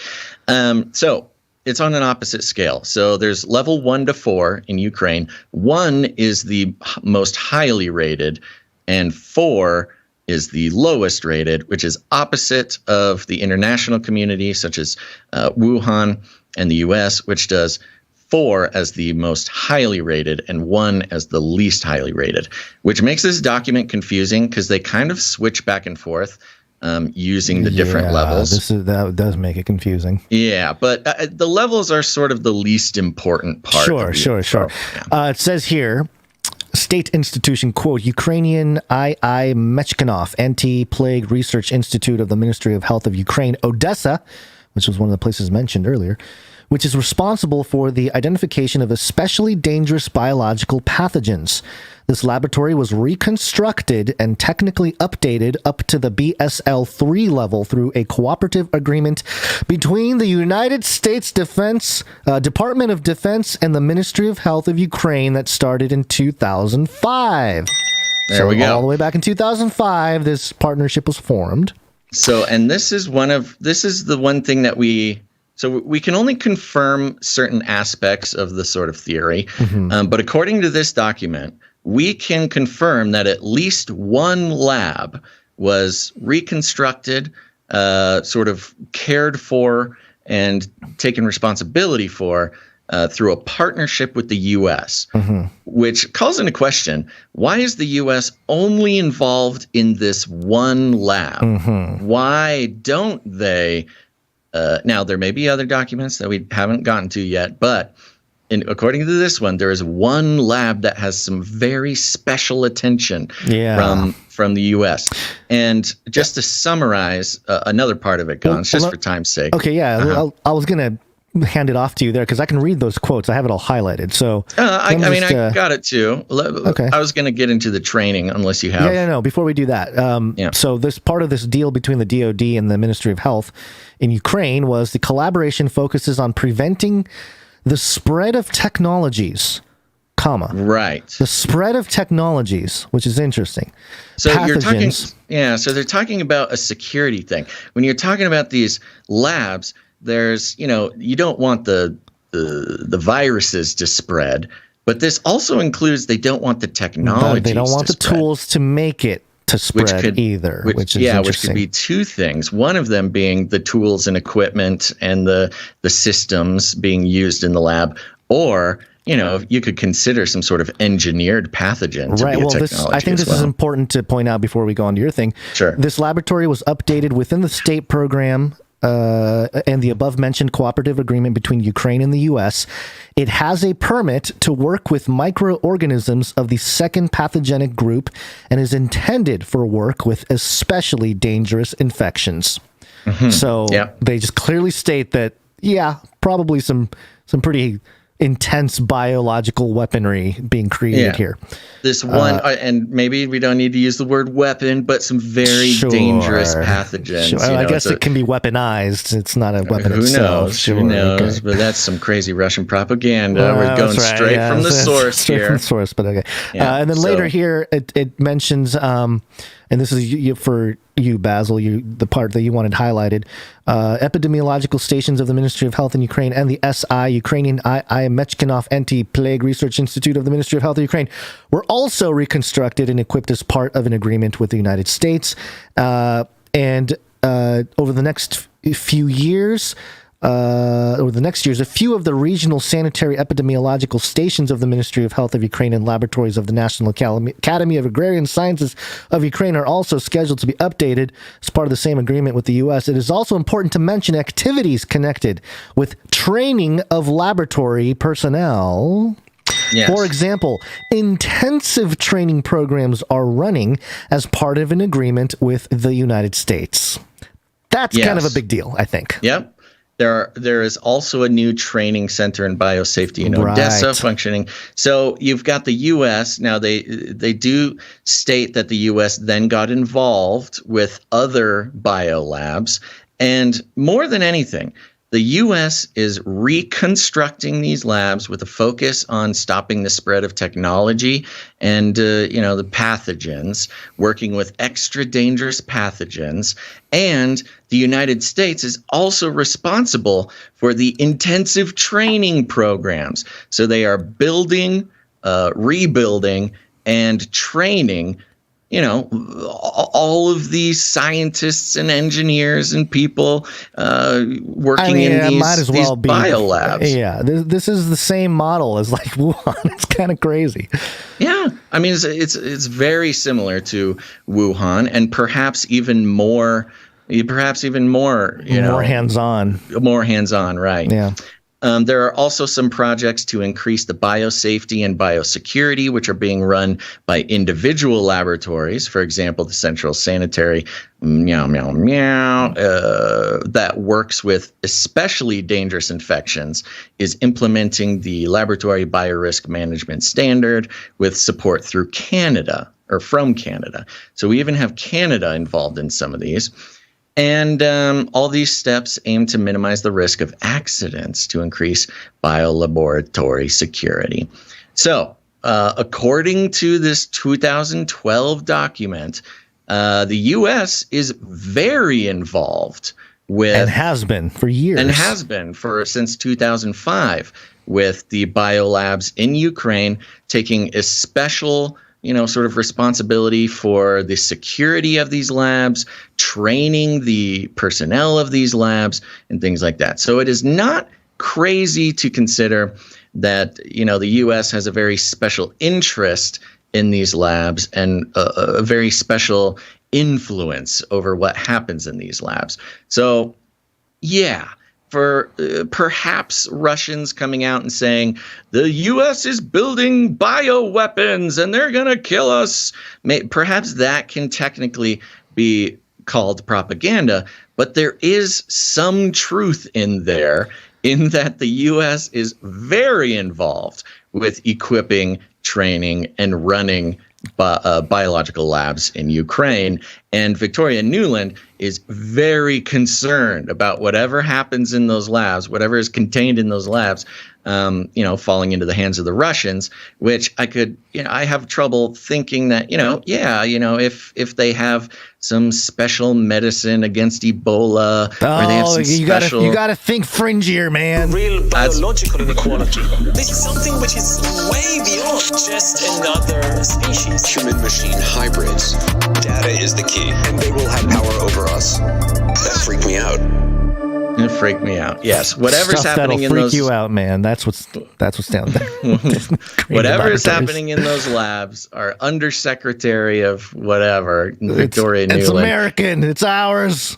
Does not give it want it getting into the hands of the Russians. See, so. This has got to be about more than... all the economic sanctions, yes, all that's in play. Fuel, energy, whatever, Ukraine, all that. It's got to be about some crazy Nephilim monster, some rights to some crazy hybrid thing they created in the lab. And, Russia's going, technically is Russian territory you built. U.S. is like, but we funded and trained the people to build. And Ukraine's like, yeah, here we are. You guys are fighting over us. We're like the hot girlfriend. So along with all of this, I'm just going to quickly summarize, and then we can move to our next section, Gonz. Okay. There was this article from the Daily Beast. Oh, yeah, titled, lovely. Yes. The power of false war propaganda divides families. Who you going to believe? I like their little sub thing. Who you going to believe? Yeah. And it's beautiful because it starts out with Vladimir Putin and Donald Trump have a lot in common. But there's one similarity you probably haven't thought of. A lot of their supporters trust Putin and Trump more than they trust their own families. Okay. And it goes into how, in Ukraine and Russia, there's families who live both in Ukraine and Russia, and one part of the family is getting Russian propaganda. The other part of the family is getting the objective truth in Ukraine. How they're otherwise fighting, known as Western propaganda.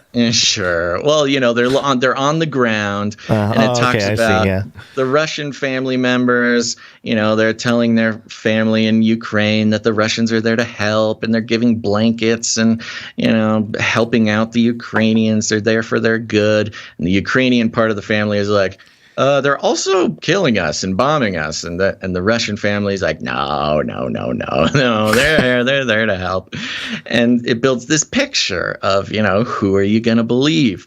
And there's this specific line here: who are you going to believe? Something your dad saw on Putin's state TV, or your own lying eyes? Which is like a little bit of sarcasm, which doesn't work well in text, especially on a. But it's, the Daily Beast. They can have some fun with it. Sure. So they make this whole point of you can't trust Putin's state TV. It's just lies. It's all lies. And I thought this was very interesting, considering we had just covered the story from The Blaze last episode. If you were on YouTube last episode, we hit it after the break, so you may have missed it. But there was this Blaze article, exclusive. The federal government paid hundreds of media companies to advertise the COVID-19 vaccines, while those same outlets provided positive coverage of the vaccines, talking about how the Biden administration paid $1 billion to our quote-unquote non-state media, ABC, Fox, CBS, NBC, Fox News, CNN, MSNBC, New York Post, Los Angeles Times, Washington Post, BuzzFeed, and the big kicker there was Newsmax. Ooh, Newsmax also got paid by our government for positive coverage of the vaccine.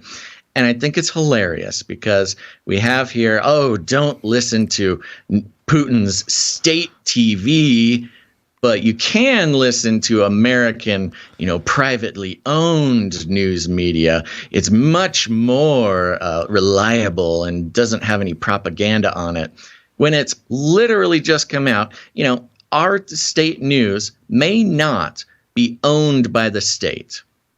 But through advertising budgets, our government still can put out whatever propaganda it wants. This is the United States of America, for God's sake. We may not be Putin's authoritarian government putting out propaganda, but in classic American fashion, advertising can make that propaganda just as effective and perhaps even more trustworthy. Who are you going to believe? Biden's state-paid advertising or your own lying eyes? And that's why advertising, folks, in this case, advertising is simply equivalent to a state-run media propaganda outlet. And that's why we're going to take a short break and tell you how we can all participate in fighting against this state TV propaganda in the U.S. and perhaps even believe our own lying eyes.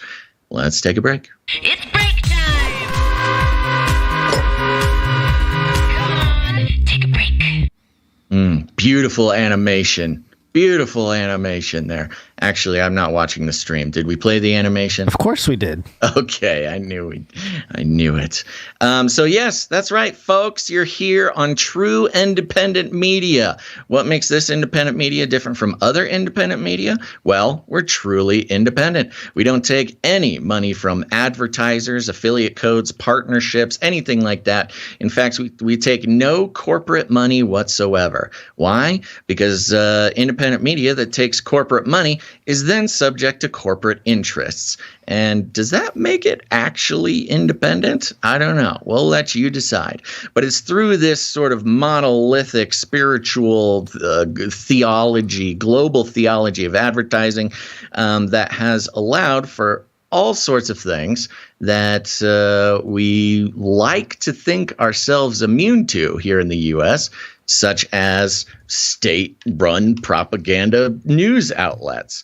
Wow, my computer is freaking out right now. Sorry about that. So that's why we're on the value for value model, folks.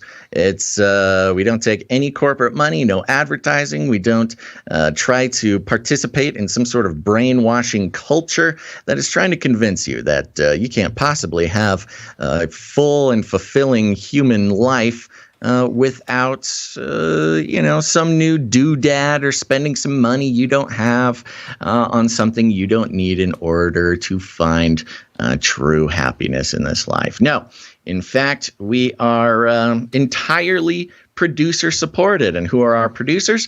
They are listeners just like you who have decided to take some responsibility for their own media independent media in their lives, no longer relying on advertisers to set the value of their media, but instead deciding to, participate in the circle of value to keep the show going completely free from, the awful system of advertising that has spent billions of dollars figuring out ways to collect every piece of information about you they possibly can, and then pay your trusted podcasters to use your trust and attention to monetize for corporate profit.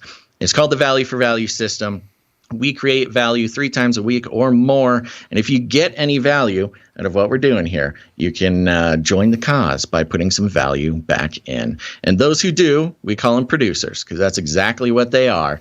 If you spend money or participate in the creation of some kind of media, you are a producer of that media. And there's a couple ways to do it. First, you can go to patreon.com/CCNT, or even better, head on over to CanaryCry.Radio.com/support. CanaryCry.Radio.com/support. I gotta say, through that whole thing, Gonz, my computer was sending off maybe hundreds of alerts and alarms.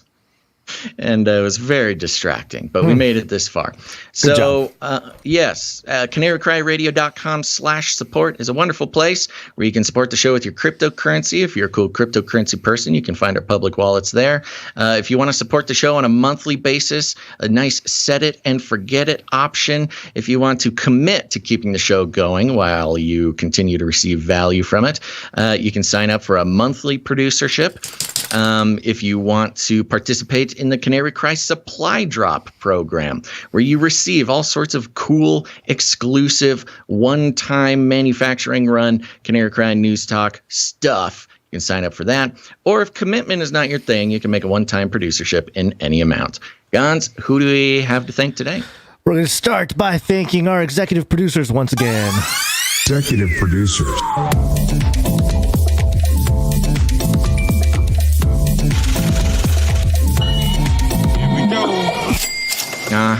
That's right. Our executive producers are people who realize what's going on and want to take some really drastic and impressive personal responsibility for keeping this show going, and we appreciate them very much. We did have a quick name change. I was going to say, it looks like something happened, but that's okay, as long as I know the updated, correct name here. Sister Sarah. Sister Sarah, thank you so much. Sister Sarah comes in with $444. Wow. To keep this show going. Thank you very much, Sister Sarah, executive producer of episode 456. Where'd you find this? My dog has a lot to say here. Thank you very much, Sister Sarah, executive producer. Sarah. It's, we had a few episodes there where not a whole lot of executive or associate executive support. Those times get a little worrisome, but of course, our producers always step up, and we appreciate you for doing so. But we have another executive producer as well. Yeah, and that is Dustin H. That's right. Dustin H., perhaps Dustin Hoffman, or Dustin Hook, as I believe he's called in the movie Hook. Thank you very much, Dustin H. Dustin H. comes in for $333.33. That's right. What was that? I'm getting kissed by the dog. Cute. Such love. Thank you very much, executive producer Dustin H. Thank you, Dustin H. Where'd you find this? You got something to say to the executive producers, Cody? Codegeddon, the World Eater. Yeah, nothing. Doesn't have much to say, does he? Yeah. All right. Well, thank you to the executive producers, Sister Sarah, Dustin H. We really appreciate it. Couldn't do it without you. Thank you very much. And make sure to thank our executive producers, all the other producers out there. Moving on here, we have, hold on. We got a supply drop. Oh, yeah. Yeah. Okay, here we go. Ooh, it's very quiet. Supply drop. There we go. That's right. CanaryCry.Supply.com is an awesome producer thank you campaign that we are running for 2022. 4 times a year, every 3 months, once per quarter, you can receive a very special supply drop, a package delivered straight to your house, chock-a-block full of producer-created, producer-designed, U.S. manufactured Canary Cry goods. And it can come in all forms. You got survival gear, you got apparel, you got accessories, you got super special Canary Cry podcast companion ARGs, all sorts of good stuff. And we are working hard, me and the producers, to get out the very first supply drop this month. And we have a new supply dropper coming in. That's right, folks. You can still sign up for the supply drop. And we have a new supply dropper. That is supply drop producer Brenda O. Thank you, Brenda O. Yeah, and Brenda O signs up for the supply drop for $33.33 plus fees. And in addition, came in to support the show today with a one-time producership of $33.33 as well, to sort of make up for a missed auto pay that had not come in. So thank you very much, Brenda O, for signing up.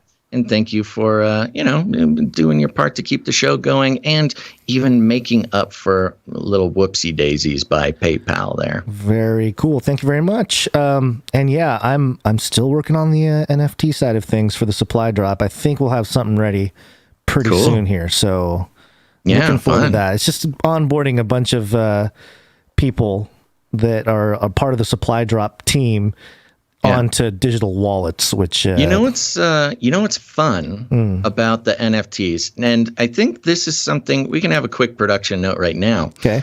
The supply drop goes out every 3 months, right? Yeah. But some people might have an attitude about supporting the show for 3 months to get not getting stuff sooner. Well, I mean, it's adding up to get you stuff in the supply drop, but it might be a good incentive campaign. As long as you're signed up to the supply drop, you'll also get sort of the digital goods, the digital assets of NFTs, and we can schedule that to be on like the first month of the quarter. Do much, either the first perhaps or even once a month once it's signed up. Yeah. Something a little more frequent to keep people receiving things as we want to give as much value to our producers as possible. Yeah. So there you go. We might start that in the next quarter, either this month or next month. Sending out digital assets to the supply droppers as well. Very cool. All so right. That's a good reason to sign up now. Sign up this month because if you don't want to, I mean, if you missed out on sort of the cutoff for this month's physical supply drop, you should still sign up because you can still receive the digital supply drop too. All right.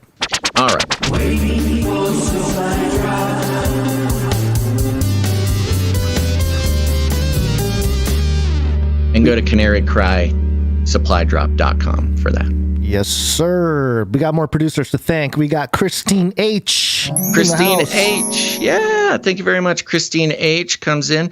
And I just want to take this chance to let everybody know, if you're thinking about producing the show, keep in mind we keep as much as possible anonymous. If you don't want us to keep your producership amount anonymous, make it some sort of funny number. You can signal within the number that you're okay with us reading the number. If it's a nice round number, we usually don't read the number. So Christine H. comes in at a nice round number. Thank you very much. And also comes in with a note. And the note reads like this. Heard your show on the No Agenda stream about a year ago. Okay. No Agenda donation.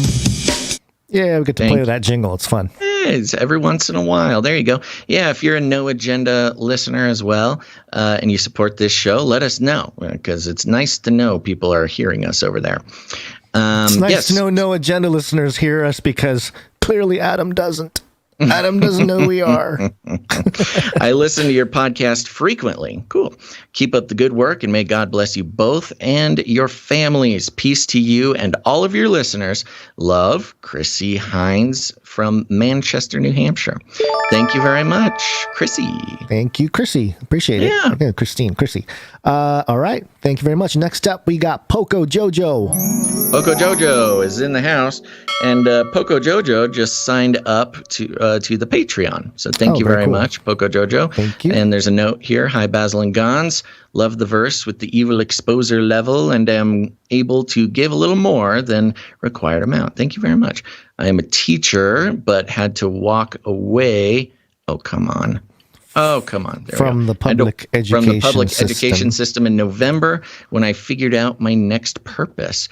I will be able to give more. Oh, wonderful. This community is a light in the darkness. I'm hoping to make some meaningful connections, and we'll be planning a meetup when the weather stops being so freaky. Thank you for all you do, Poco Jojo. Oh, thank you very much, Poco Jojo. Yeah, thank you very much, Poco Jojo, and good luck finding your next purpose. Yeah, and let us know when you got that meetup planned or scheduled. Yes, of course. All right. Oh, and I think that puts Poco Jojo on a streak. Okay. I'm going to call it a 2-episode streak. Yeah, she's on a streak. Women rule! Yeah, I'll double check that, but 3-episode streak actually, which means Poco Jojo is heating up, baby. He's heating up! Mm-hmm. All right. Next up, we have Morv.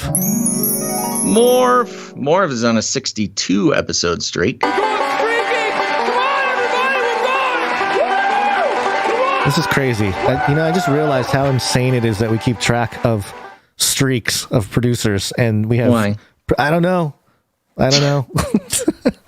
We're like 100 and something episodes into doing it, and I'm like, this is insanity. You know what? I like it. No, I know. I love it. It's just it's strange to me that we keep track and that people come in.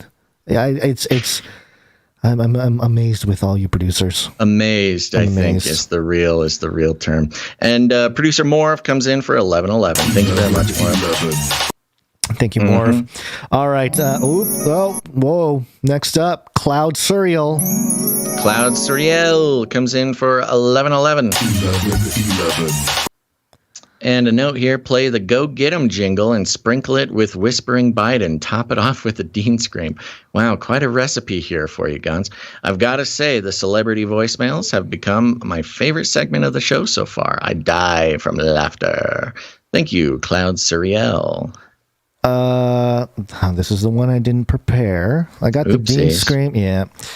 And I should have. What was it that he wanted? He wanted the Go Get 'em, which is not a jingle. We have not a jingle yet. Yeah. Do kind of a splice up of it. So I'll try. Well, maybe you can just play it and then sprinkle in some stuff, and it's 45 seconds long or something. So maybe cut it off when you get the other stuff interspersed. Okay. So and then he wants some Biden and then the Dean Scream. Yeah. Is that what was requested? Sounds right to me. Okay. Yeah. Well, that's not the right one. Hold on. Here we go. There it is. Go get him? Go get him. Trying to do a podcast? Go get him. Go get that podcast. I wrote the bill. Go get him? I don't know. Oh, I see what's going on. Yeah, because you can't play things over something that's already playing. I can. It's going to get crazy. I don't want to get too... All right, here. Like grandmas are taking out their shotguns and stuff. And oh, yeah. It's just... go get them, Gonz. I like meats. Don't go get them. I don't know. That's good. You nailed it. Okay, there we go. Thank you, Cloud Surreal. Thank you, Cloud Surreal, for the inspiration. Okay. Next up, we have Sir JC, Knight of the Techno Squatch. That's right. Sir JC, Knight of the Techno Squatch, is on a 77-episode streak, which means Sir JC. Oh, sorry. Give him that first, and then... It's okay. Sir JC has reached perfection.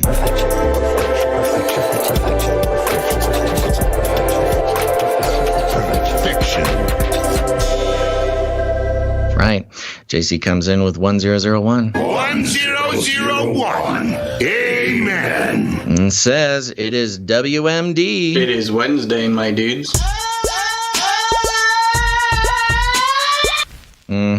I hope everyone is having a good week. I don't know about you guys, but I'm ready for the weekend already. God bless you and your families. Thank you, Sir JC. Thank you, Sir JC. Next up, we have Malik W. Malik W. Thank you very much. No note. I was trying to see if he was on a streak. Was that last episode he came in? I don't remember.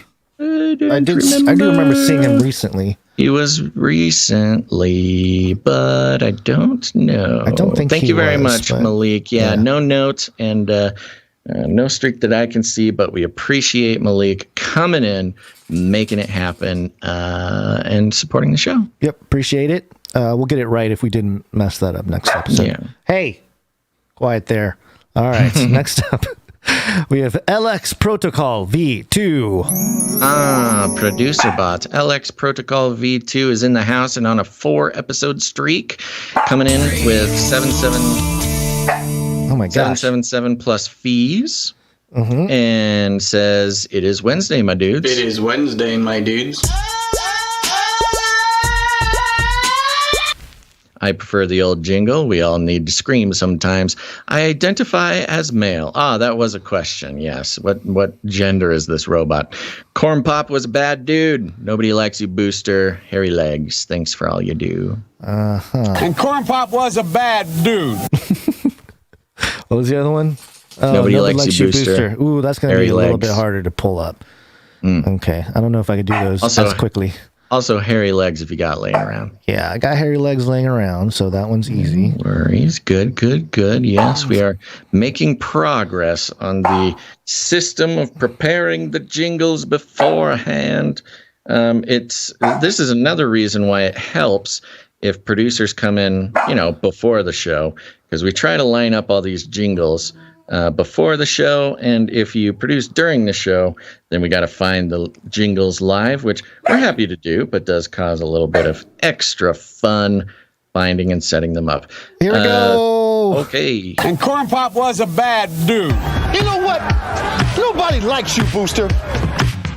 Got hairy legs. Got hairy legs. Sorry, it wasn't as smooth as I liked it to be. It's all good. Yeah, made it happen though. There you go. LX Protocol V2. I hope I satisfy your request. Next up, we have BB. BB comes in with $7.30, which I think is the LINKTREE 777. LINKTREE, when you produce through the LINKTREE, it doesn't give me the breakdown of what the fees are versus what you produce with, but that's what I think is happening there. Pocket full of sevens. Thank you, BB. And a note, this is my first time producing, been a listener for several years. Ooh. Please have the producers pray for my mental health. Thank you. Okay. Well, should we demooch and call the producers? Let's demooch.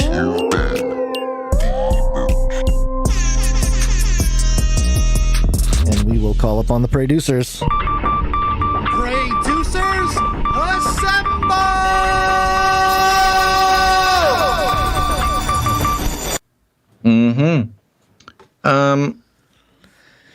You know what? Okay. We'll have to, we're going to review. Yeah, okay. We'll do that later. Yes, thank you very much, BB. Next up, we have Palmer B. Oh, yeah.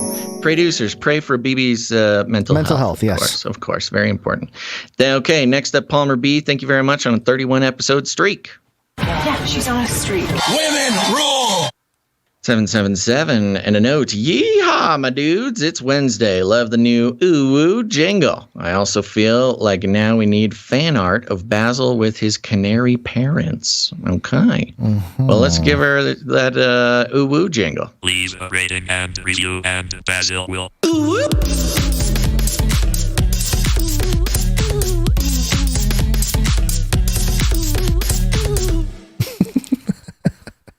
It is fun. Yeah. Thank you very much, Palmer B. Thank you, Palmer B. Next up, we have Aaron W. Aaron W. also comes in to produce the show for 1061. And a note, congrats on 10 years to a dynamic duo. I'm 38, been watching 5 years, and alone in my beliefs, and the online truther community is my only refuge. Gonz, would love to hear a Bible study on every single one of the books of Revelations series.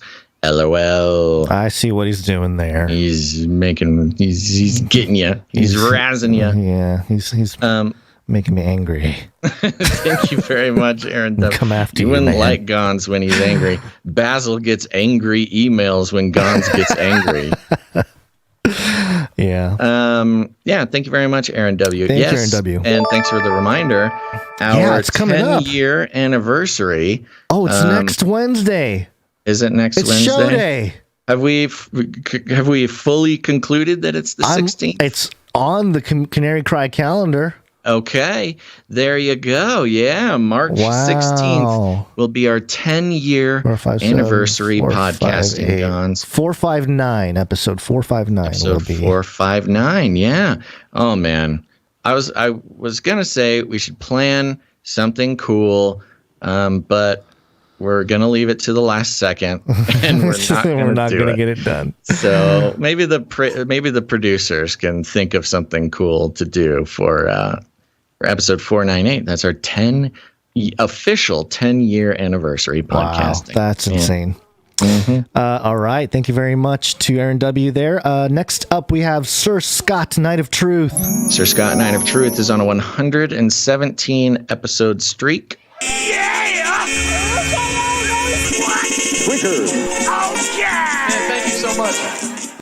Mm-hmm. Pocket full of sevens, and it's Wednesday, my dudes. It is Wednesday, my dudes.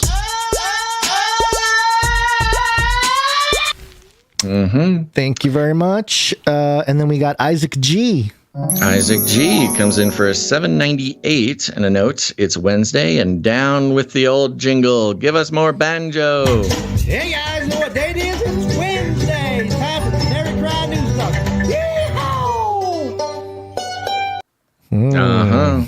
Thank you very much, Isaac G. And the new jingle gets the last word today.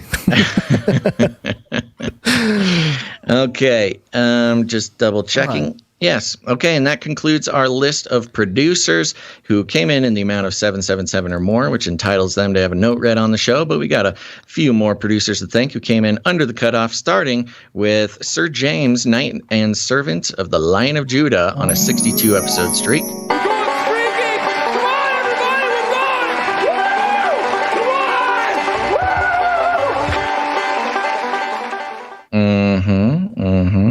We've also got Veronica D on a 93 episode streak. Yep, 93.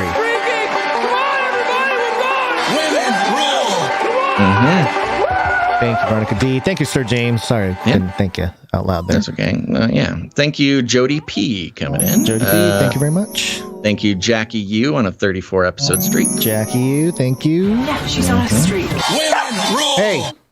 Next, we got Runk Smash. Hey. Thank you, Runk Smash.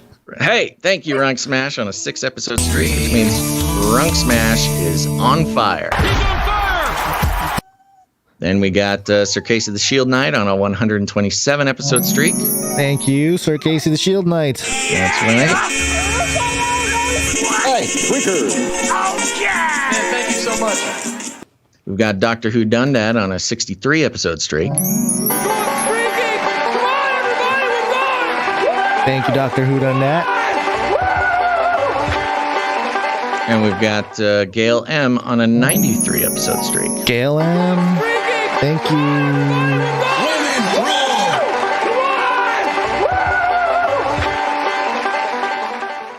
Okay, and that concludes our list of producers. I made a little bit of a whoopsie doodle.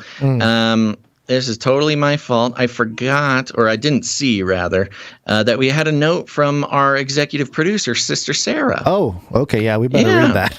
Yes, we got to read it. Yeah. And whatever we can do to make that right, of course. But I do want to thank one more time our executive producer, Sister Sarah, sent a note here. Says, love you guys. You deserve it.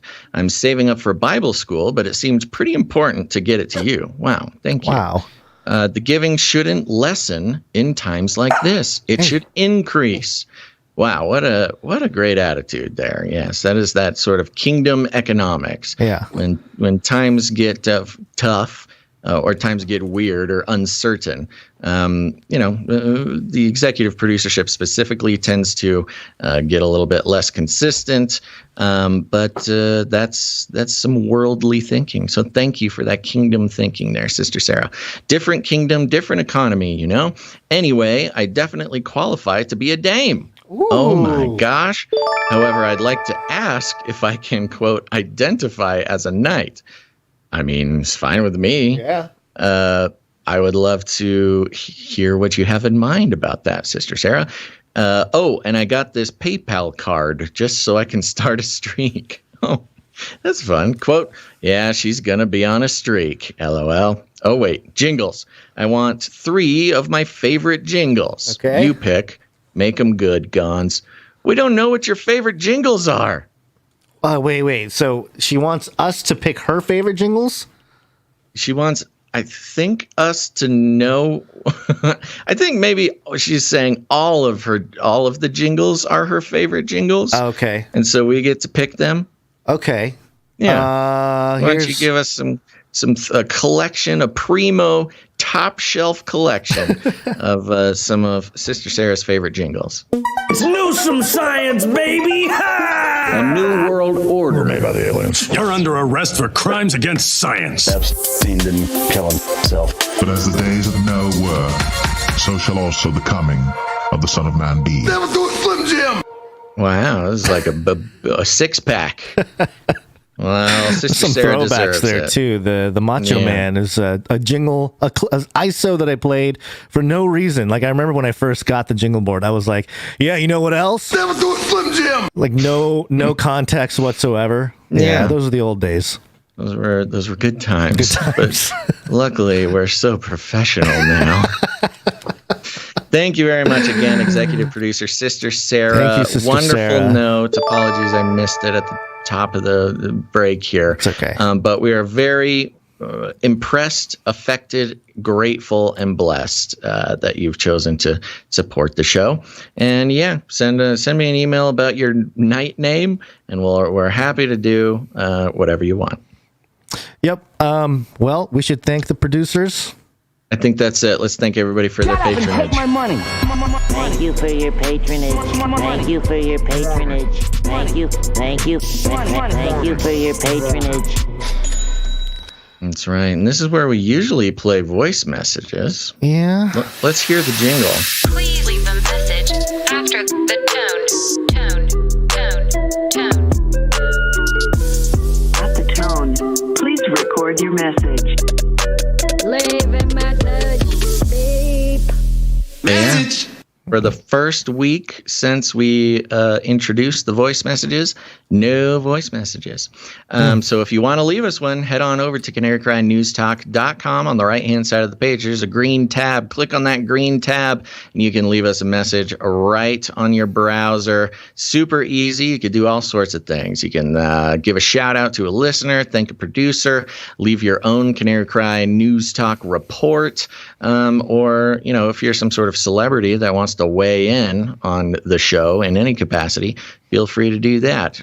Obviously, we're not looking for any impersonations. That would be fake news.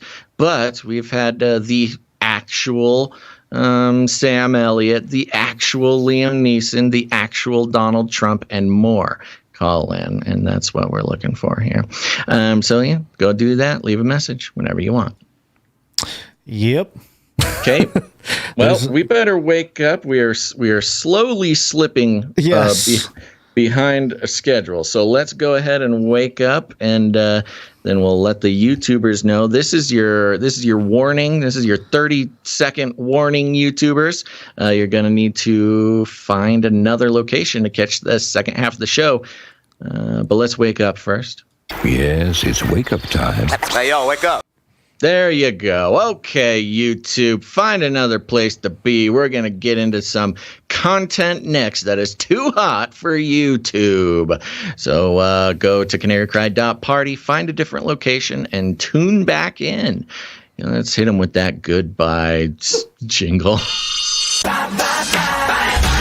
YouTube, now you see me.